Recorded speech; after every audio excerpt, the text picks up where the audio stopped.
Sayap militan Hamas Brigade Al-Qassam kembali berhasil merebut drone canggih rezim Zionis. Drone canggih tersebut direbut saat sedang melakukan aksi mata-mata di barat kota Khan Younis, selatan jalur Gaza. Dikutip dari Pars Today, drone canggih tanpa suara Skylark itu dibidik saat terbang pada Senin 5 Februari 2024.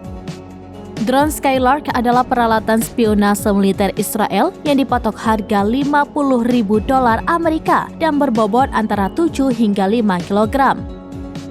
Drone ini juga mampu membawa beban seberat 1,2 kg.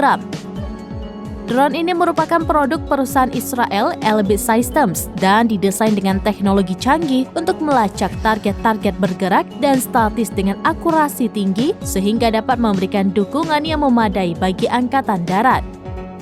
Drone ini juga menjadi drone yang cukup favorit dan kecanggihannya diamini sejumlah negara. Hal ini diakui oleh Deputi Direktur Elbit Systems, Haim Kellerman. Sebelum perebutan kali ini, 2 minggu lalu, pasukan Brigade Al-Qassam juga menembak jatuh drone mata-mata Skylark dan menyita 8 drone lainnya secara bersamaan.